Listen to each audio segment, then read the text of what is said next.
Welcome everyone to the L7C podcast, the UFC edition. Today we are giving you an update on what's been going on in the fight world as a whole with the MMA expert, Mr. Chuck Marlowe. How are you doing today, sir? I am doing fantastic. Good as always. How are you doing today? I am doing well. I am doing well. It's been a little bit since we did our last UFC update. I think the last episode was when we did that tournament of the GSP and all of them, the welterweights. So it's been a while. It has been a minute. February 18th, I believe, is when we recorded the last episode. February 22nd was when the last episode came out, and that was the Pick'em. Yeah, like you Hmm. said. And man, there's been a lot that has happened since. There's been some movement. Belts are moving, people are winning. It's good. It's good. Everything is good right now. There's chaos. That's what I like. Belts are moving hands. People are getting better. People are losing finally, and we are getting some fights that we have been waiting to see. We have people going for belts that we've been waiting to see go for belts. It's that time. It's the golden time for UFC right now. Like it. I like it. So, Chuck, let's just talk about some of the movement that has happened. The most recent was that we had UFC 315. What were your overall thoughts on that card and the big fights that happened? Yeah, I mean, first fight that I'm gonna start off with, I'll just start from the top down. I Hmm. mean, Bilal Muhammad versus Jack De La Mariana. Can Hmm. never pronounce his last name right, so I always say JDM. But anyway, he was plus 154 odds. I texted you guys in the gambling chat beforehand. Yep. They had Valentina Shevchenko and JDM at plus odds.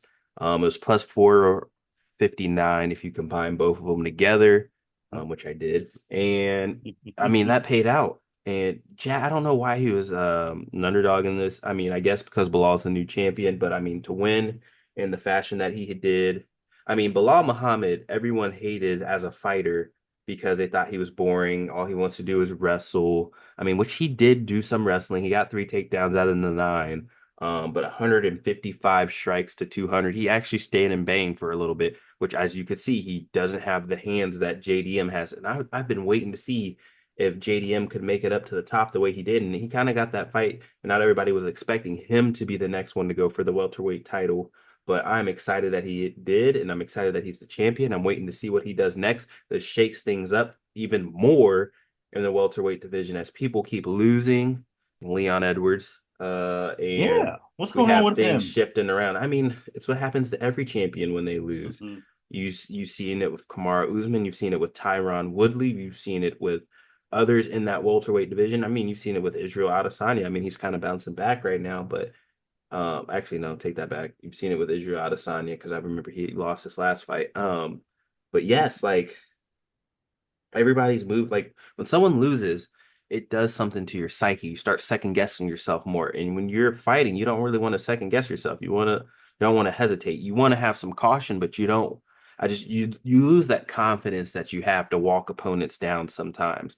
And that's what happens to Leon Edwards right now. He just doesn't look like he has that pop. He got completely outclassed by Sean Brady when he fought him, lost like 50 to 44, I believe, on points. He Oof. had 10-8 rounds in there, like 10-8 scoring rounds in there. Was absolutely getting dominated and wrestling on the ground and just getting his face fucking pummeled in. It was insane to watch because I'm like, man, like it looks like he's not even trying. Hmm. But Sean Brady definitely shook up some things by getting that win. You got Shavkat Ramanov, which I know a lot of people would like to see eventually get a title shot, but we're gonna see who gets it. I believe one of the people who might be next in line, I can't remember. I have to double check before I even say it. But yeah, I'm waiting to see how that whole division shakes up. I like it. One of the big things too that came out of UFC 315 was the retiring of a legend. Jose Aldo called it quits. What were your thoughts on that? I mean, Jose Aldo. I mean, he's had some legendary moments winning, some legendary moments losing. He She it was sad to see him go out on a loss, but I mean, not everybody can go out on a win. I mean, look at Anthony Smith. He just had his retirement fight and he lost as well. But I like what I saw out of Jose Aldo. I mean, he tried. It went down to decision. He didn't go out getting knocked out, which is great. Went to a decision like most of the time he's done in his career. Only landed 42% of his strikes. I think he only landed like 71 hits, which I mean is to compared to 109 on a 52% accuracy rate against crap, I forgot who we even fought. Yeah. Um who what it was Aman Zahabi, sorry. But yeah, for him to lose, it's sad to see it happen that way, but he's done a lot for the UFC in that featherweight division and other divisions, being a champion, one of the, I wouldn't say first Brazilian fighters, but one of the biggest Brazilian fighters in a list of many. And it's just a legend. He'll be a Hall of Famer. Overall career record was 32 and 10, 17 knockouts, one win by submission, and 12 first round finishes. I mean, like, that's Hall of Fame career right there. Held the belt too, so like he'll have his chance to go up in the Hall of Fame. And I think what he's done for the sport in general and for the fighters in Brazil is great.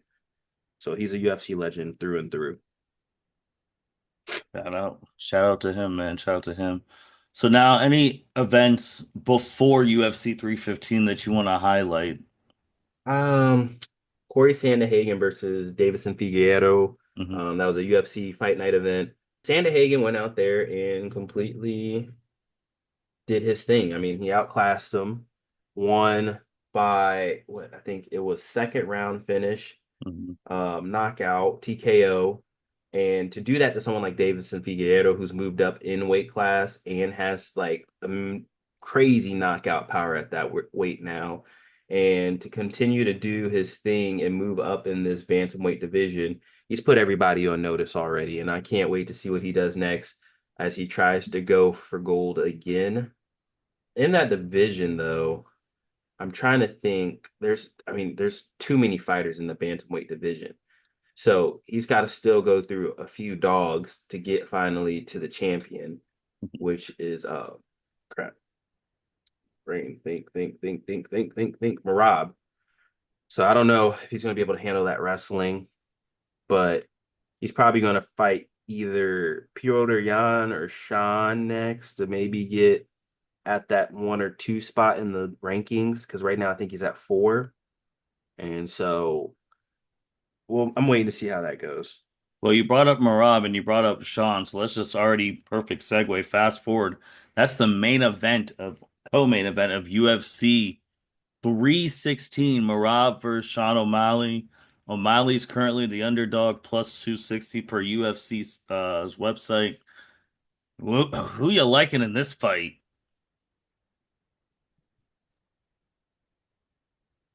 Honestly, don't know after that last fight. If O'Malley's worked on his wrestling and he really, really, really, really, really worked on his wrestling and not getting taken down, I still don't know. Because I mean, Rob has an insane gas tank, and I just that one's a toss up to me. What did you say the odds were? The odds Marab were is minus 325. O'Malley is plus oh, 260. I mean, the sh that's striking on Sean O'Malley. I can't look past it. I have to take that.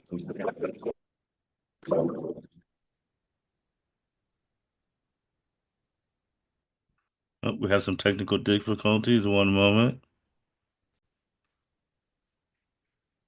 We are back, everyone. L7C Podcast MMA edition with Chuck Marlowe. We had a big technical difficulty in the middle of the pod, so we had to take a little break, get that fixed for y'all. But we are back. Chuck is back. What's going on? We're back. Yeah, we're back. All right. That was a fun chain of events. I'm just happy it didn't fall on my head because that would have been some stitches or something. I'm gonna have to figure. We're gonna be moving in like 2 months, so I mean, I eventually was gonna have to rip that TV down. This is a little premature, but I mean, I'm just gonna take it as a win, I guess.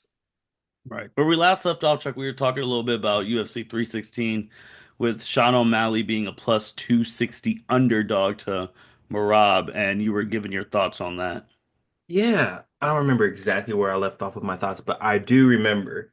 I think what's gonna happen in this fight is Merab, like Sean has to make sure that Merab isn't celebrating. That's really what did it in for him in the last fight. Because I remember near the end of the round, him holding him down, cheering on the crowd, pumping them up while he's holding him down and just holding him down. It made it look a lot worse than the situation was. I mean, it's a bad situation either way, being held down with someone showboating the whole time. You have to be able to get your wrestling to be able to do that. But maybe look for him to find in one of those celebratory moments an opening because Sean's good at finding openings. He probably watched that on film and he knows if he ends up in a situation, maybe he can find something in one of those situations. I love Sean always as a pick and I can't bet against him. I know Marab is relentless. If Sean really worked on his wrestling, I think Sean wins it. We go to a trilogy and we'll see what happens from there. Another thing big on this UFC 316 card, Chuck, is a champion being a severe underdog. Julia Pena versus Kayla Harrison.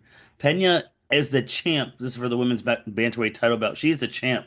She is a plus 410 underdog. Yeah, I think we've seen every opponent that Kayla Harrison has gone against has been a humongous underdog.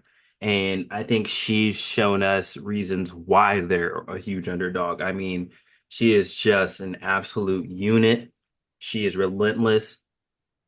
Her strength is like one of those of Zhang Weili, you know, Ron Ronda Rousey. I mean, she didn't really have super crazy strength. Amanda Nunes, that's a name you could think of. Like that raw strength where it's just like these other women can't even compete with. She just overpowers them, and it's ridiculous how good she is. Um, Her last fight was against Ketlin Vera in the bantamweight bout, and I think she had a little bit of a health scare leading up to the fight. So hopefully, if she's doing a good camp and everything, she won by a unanimous decision in that last fight. I think she really wants to make sure that she doesn't get to another unanimous decision. I think she wants to get a finish here and make a statement win against Juliana Pena, who's going to want to use her boxing and really try and keep the reach and try not to let her grapple with her or anything. If she gets into any grappling exchanges, she's going to lose. That's just easy to tell. I mean, it was just like her with Amanda Nunes, probably. And I want to see how she handles the striking of one of the elite strikers in the women's bantamweight divisions in Juliana Pena. So she's going to have to really use her hands and keep her from attacking, maybe look to use some leg kicks and slow her down. She's really going to have to open up a little bit in her striking and see what she can do. Yeah, I mean, this is what people would say a crowning moment for Kayla if it happens, officially crowning her as the champ. I know that's what a lot of people want to see. That's what it may be looking at. But then if Pena finds a way to pull this out by hook or by crook, submission, knockout, tap out, it changes her legacy forever too. So both ladies can benefit extremely from this. Yeah, this is a win-lose situation for Pena, for Kayla Harris. I mean, it's both win-lose situation. I mean, either way, you win or lose. But I mean, I think it's going to be a big fight either way, and it's going to change the trajectory with whoever wins, regardless. I mean, everyone thinks Kayla Harrison's going to go on a unanimous run, like, Yep. and be like Amanda Nunes or Ronda Rousey or just, one of those women who really are like unbeatable. And Hmm. so we'll see what she can do. I can't wait. I think it's going to be a good fight. That's going to be one of the better ones on the card for sure. Anything else on 316 that's sticking out to you? Gas the Lemon Pfeiffer stick out, but I'm not really going to highlight that one. Marlon Vera. I mean, after all these excuses and everything else, and he's on a little bit of a losing skid, and he was at the top and he was fighting for a belt, and everybody was like, he's the next big thing. And for him to drop down against another opponent in Mario Bautista, who's on the rise, um, this is a make or break kind of situation for him a little bit. He's going to start slipping down more and more in those rankings, or he's going to try and be a gatekeeper maybe, and then maybe try and work his way back up on another run. And Mario Batista, he's just going to have to try and continue to rise. Kevin Holland, I always love when Kevin Holland's on a fight card. He's going against Vicente Luque after a loss for Kevin Holland. Let's see what he can do. I know he's pretty pissed about losing right now. And Luque, who's on a pretty good run and he's historic in what he's done before, you can see what he does. And I think that's a really good one. Van and Silva's good, but I'm not going to highlight. There's a lot of good fights on this card, honestly, when I look at it, and I like how it's built from top to bottom. Shoot, and just that's on the 6th, I believe. But then just the week after, like 1 week after on the 14th, you got Kamar Usman main eventing a fight night. Yeah, Kamara Usman, who's going to really need to get a bounce back when, Yeah. I mean, when like I was talking about earlier in the podcast, fighters with those losing streaks, like Tyron Woodley is just one of them that's easy to think of always in that division. You see how these fighters lose their momentum, their headspace, and he has a tough opponent in Jaquan Buckley who's been really looking to try and rise right now. If he gets this win against Kamara Usman, he's going to be putting everybody on notice. I mean, I think he's already put people on notice, but he has been calling fighters out left and right, and he's hungry. I haven't seen a hungry fighter in, I mean, Jaquan Buckley is one of them right now, and he's hungry, and I want to see how hungry he is. If he can walk through Kamara Usman and make that man look like he should be ready to hit the doors and sit at the ESPN desk and get ready to do commentary and everything else and live his life happy with his daughter, Jaquan Buckley's going to be that guy, if anybody. So I'm ready to see what he does if he delivers. Yeah, and then this just want to highlight this real quickly. We're not going to talk about this because we're going to have a podcast before this one. But then on the horizon, big UFC 318, Max Holloway and Dustin Poirier main eventing. This is going to be Dustin's last fight. It's going to be in New Orleans. That's something we'll talk about on our Oh yeah, next we'll pod. definitely potentially be talking about that one on the podcast. There might be an appearance. Oh, So there yes. might be, I got something Spoilers. lined up that might work out to where I can go to the retirement fight. So that's something down the road. Definitely talk about. Just wanted to get your put you guys on the horizon that is coming. That's going to be huge. Chuck, another fight. Obviously, since we are talking fighting, I always got to give the update. The Jone Jones, Tom Aspinall. Aspinall now, man, he's we're having the Jone Jones. He's ducking the fight. He keeps saying it's contract John, negotiations. yeah. Where are we at with this?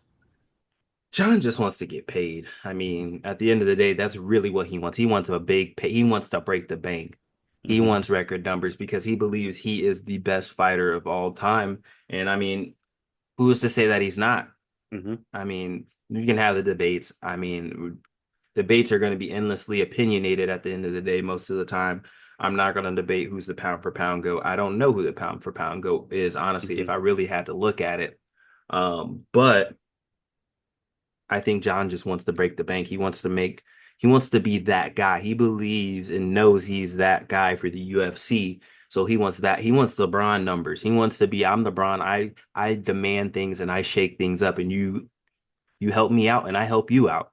I mean, this is what we want to do. We want to benefit from each other. And he just wants to get paid. He knows he's a blockbuster. And if this fight happens, it's going to be blockbuster. Everybody knows that.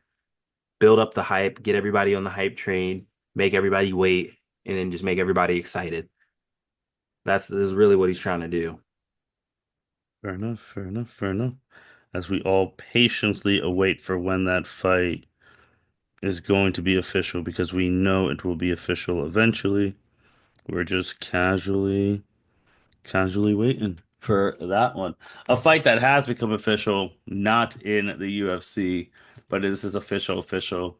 Canelo Alvarez versus Terrence Crawford. It got moved to September 13th pay-per-view. I, Chuck, man, we finally got this fight official. I never thought it would happen. You had faith. It really is going to happen, and man, oh man, that is going to be crazy. Yeah, man, we've talked about this on here plenty of times. Let's let the mega fights happen. Let's get these matchups, rumors, all of this different stuff. Let's get it done. And thank you, Saudi Arabia. Let's get it done. Let's keep it moving. And I'm ready to see this fight. I'm ready. Two big household name, Canelo Alvarez, 63 wins, 39 KOs. Terrence Crawford, 41 wins, 31 KOs, zero losses. I mean, it's one of the craziest things ever. And I mean, when you think about Canelo Alvarez, he only has two losses and two draws. And I mean, that's when you start going into different debates about the losses and the draws. But for Terrence Crawford to be undefeated and just be as an elite of a boxer as we have seen and seeing the way he's beat the brakes off of other boxers And for Canelo Alvarez to be one of those boxers who never really gets the breaks beat off of him, it's what everyone wants to see. It's like it's like when you look back on old school boxing when all the household names weren't scared to have a tarnished record Yep. or to be able to have losses on their record. It's what makes the fans enjoy it more. You're not trying to be some stat patter and you're actually trying to just go out and compete. You want to show that you're the best, not these other ones that they're talking about. You want to be the household name, the one and only. So I'm excited for it. Oh yeah, I can't wait. I cannot wait for that. I can't wait for the official lines when that fight happens. Oh yeah, and I I am can't wait. assuming Canelo will be the favorite, just depending on how much. I can't wait to see those I'm lines. going to love looking at those knockout round guesses odds. So second round knockout, third round. I'm gonna be looking at those odds and seeing what I can do. And then also, because that will be all the way in September, we do have another household name in the world. He's fighting June 28th. You got the boxing showdown between Jake Paul and Julio Cesar Chavez Jr. Chuck, any thoughts on this I fight? mean, I have no thoughts when it comes to Jake Paul anymore in this boxing stuff. I'm not even gonna lie. I mean, I'm really, if he ends up actually fighting really good opponents and fighting like different people and kind of, I mean, he's just fighting old people at the end of the day too. He's fighting someone who was born in fucking 1962, dog. I don't know what else to say to that. I will say the one good thing is that obviously you don't have to pay for it if you already have Netflix. Because it'll be on Netflix and it has a lot of women's boxing champions throughout the card, like Holly Holmes returning to the boxing ring in this card. I don't know why. I mean, she's fighting a 29-year-old. I don't get why these older people are fighting these young bucks, but I guess Yeah, that's the only good thing. More women exposure. it is more exposure, and I think it's going to be some things that people would like to see, some household names, and I mean, everyone's going to get excited for a household name. And sorry, I did not mean to say 1962 when I was talking about Julio Cesar Chavez Jr. In my head, I heard Julio Chavez, and I just thought, yeah, no, I'm tired of Jake Paul. But yes, back to the women's sport, I think that that's going to be pretty huge for just everybody to see. Everyone wants to see them because it's just a household names draw. And Holly Yep. Holmes is a household name, and let's see what she can do after she didn't end her career off too well like she would have wanted to. Yeah, her last fight was against Kayla Harrison. You could say that was the Yeah. official, like, hey, your time is. Yeah, your time is up. We were just going to try and use you as a ring bearer, Yep. kind of get some attention and some draw with a name who's beat some greats and like Ronda Rousey. You have your big moments in your career. You've hold belts and titles, so like you deserve that respect. Yep, I agree.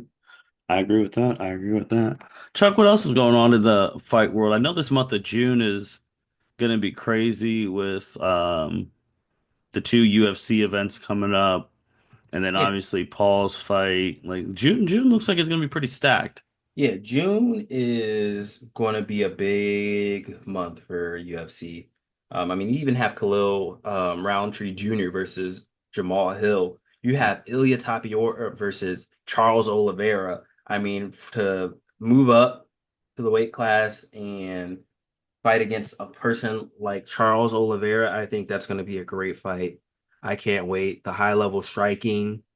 I'm going to see if Charles maybe uses some submissions here and maybe gets a finish against a less skilled grappler in Tapura.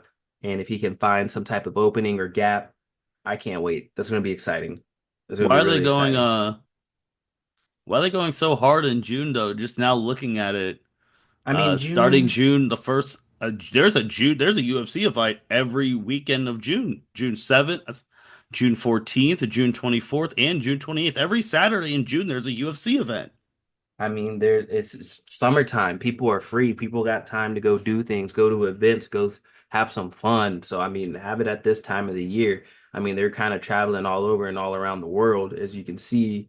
I mean, they're in New Jersey, Georgia, Baku. I'm not going to try and pronounce it, but overseas, Las Vegas. So, like, I think that's going to be huge at least for drawing in some new fans in some different areas. So give it some people in the summertime when they're a lot more freed up in their schedule and get some young fans.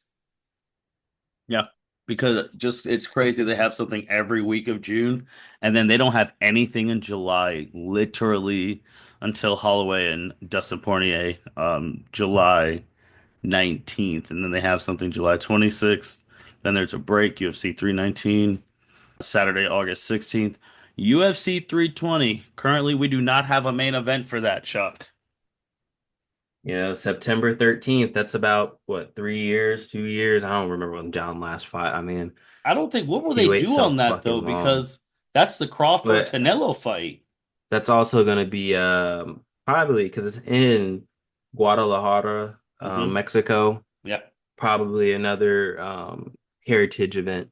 You never know. That's probably going to be the headline of that one.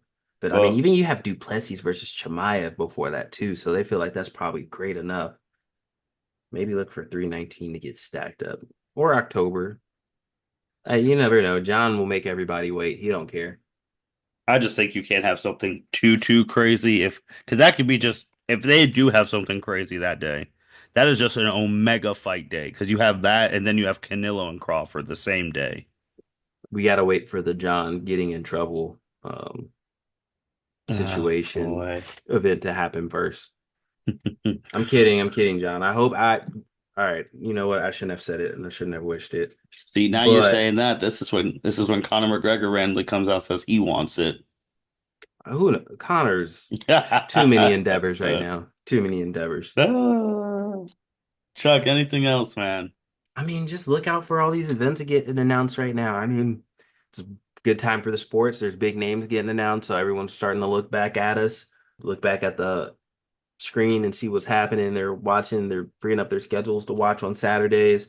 So I'm excited to see what other announcements he's going to make. I mean, especially with boxing and everything else, the way that's going, TKO and everybody else working these contracts for these boxing deals. I'm ready for another big boxing event to probably get called out here soon. Yeah, I love it. That being said, thank you everyone for listening to the L7C podcast. Make sure you like, rate, comment, subscribe wherever you listen to. If you want to listen to more Chuck, not just UFC, but see his other endeavors, check out Chuck's YouTube. Follow him on all social media. He, again, like I always say, he is a commissioner in a dynasty league where the games have been going up. Want to thank everyone who's been showing love to some of the Dynasty shorts on YouTube. Having multiple thousand viewed shorts for our thing with no publicity is amazing. So thank y'all for showing love on that. Chuck's commissioner. Yes, Thanks sir. for Thank you, everybody. and showing love for that. And be on the lookout for that. Our season's going to be wrapping up the regular season this month. So we'll have conference championships, some bowl games, and go from there. Hopefully, get into a new season before this next game drop and we can get some new teams. I'm so ready for a new team, man. I'm getting killed right now. Oh man. And with that being said, thank you everyone for listening to the L7C podcast. Signing out. Thank you for listening to this episode of the L7C podcast. Be sure to like, rate, review, and subscribe to the channel. Follow us on all social media platforms, and we'll be talking to you guys soon. Take care.